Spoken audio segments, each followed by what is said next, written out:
Ever wondered how the spreadability of antibiotic creams is determined? Well, the answer lies in understanding something called surface tension. This curious phenomenon is key to understanding the behavior of liquids, and in the world of pharmaceuticals, it plays a significant role. Take antibiotic creams, for instance. The surface tension of these creams can influence vital properties like their spreadability and stability. What's more, it becomes even more interesting when we focus on creams containing fusidic acid, a common active ingredient in many antibiotic creams. You see, in this experiment, our aim is to investigate the surface tension of these antibiotic creams to gain a deeper understanding of their behavior. This knowledge can then be applied to optimize the formulation of these creams, enhancing their therapeutic outcomes. So, how do we measure surface tension in these creams? Let's delve into the experimental procedure. The first step is sample preparation. Let's delve into this fascinating world of surface tension in antibiotic creams. Our samples are antibiotic creams containing fusidic acid, like fusidin.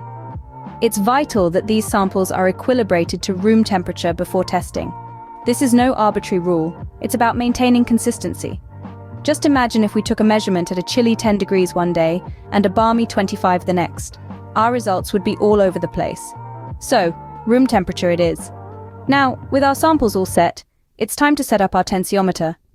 This device is the star of our experiment, the tool that'll help us unlock the secrets of surface tension.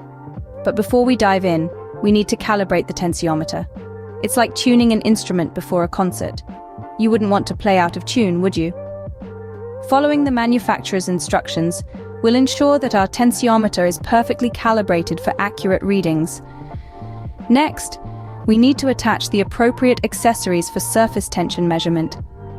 These aren't just fancy add-ons, they're essential components that allow our tensiometer to do its job.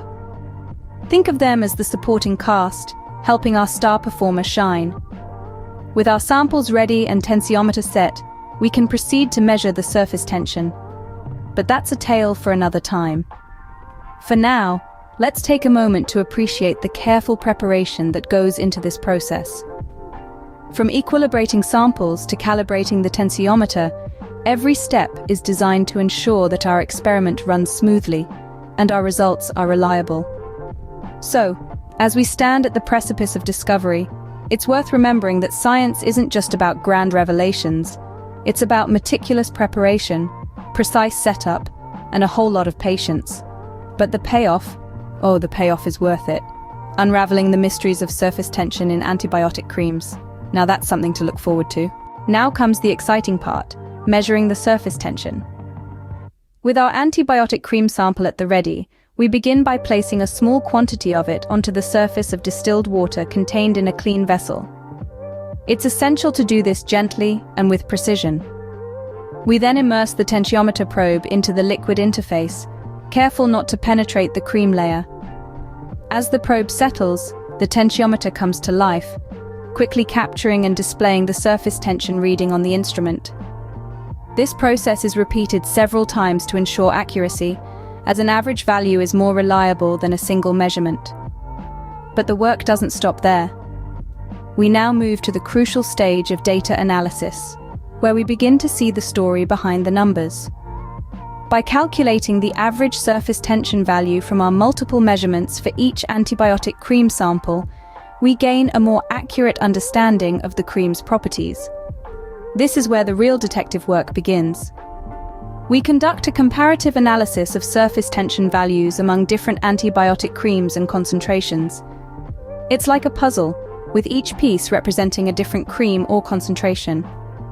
By fitting these pieces together, we can begin to see patterns and relationships, helping us to understand the behavior and characteristics of these creams better. So, what can these numbers tell us? Well, surface tension can influence several properties of the cream, such as its spreadability and stability. Therefore, understanding these values can help us optimize the formulation of these creams and enhance their therapeutic outcomes in clinical practice.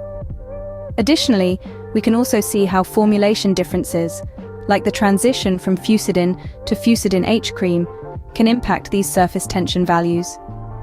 It's a fascinating process, revealing the hidden complexities behind something as seemingly simple as a cream.